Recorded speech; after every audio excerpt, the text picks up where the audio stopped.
Hello', আজি morning উঠিছোঁ দেই ৰাইজ। আৰু মৰ্ণিং উঠিয়ে মই বাছত উঠিছোঁ আৰু এতিয়া বাছত গৈ আছোঁ মই ঘৰলৈ বুলি। আৰু এইপিনে চাওক, বাহিৰৰ ধুনীয়া পৰিৱেশ চাই মই 3 ঘণ্টা বাছত বহাৰ পিছত অৱশেষত মই ঘৰ আহি পালোঁ। আৰু এইপিনে চাওকচোন, ঘৰ আহিয়ে দেখিলোঁ পূজাৰ একদম যোগাৰ পাতি হৈয়ে গৈছে। আৰু ময়ো দৌৰাদৌৰিকৈ গাটো ধুই আহি মই মাহঁতৰ লগত লাগি গ'লোঁ পূজা কৰিবলৈ বুলি।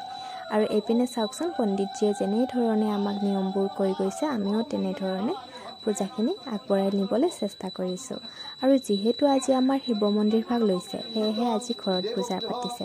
আৰু আমাৰ ঘৰত শিৱ পূজা সৰুৰ পৰাই দেখি আহিছোঁ, কিন্তু আমাৰ মানে মন্দিৰ ভাগ জেগাখিনি চেঞ্জ কৰিবলগীয়া হ'ল কিছুমান ফেমিলি প্ৰব্লেমৰ কাৰণে।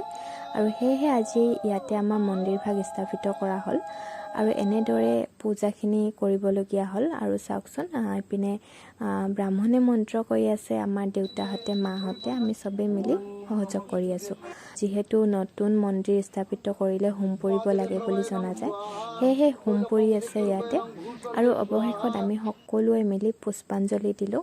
তাৰপিছত সকলোৱে মিলি আমি যোনটো পঞ্চমুখী চাকি হয় তাৰ পৰা আশীৰ্বাদ ল'লোঁ। তাৰপিছত আমি সকলোৱে মিলি প্ৰসাদ খালোঁ। তাৰপিছত যিহেতু আজি নিৰামিষ, সেয়েহে আজি আমি পনীৰ আৰু পোলাও বনাইছিলে। অৱশেষত সকলোৱে মিলি খালোঁ। চ' আজিলৈ বাই বাই, নেক্সট আকৌ লগ পাম।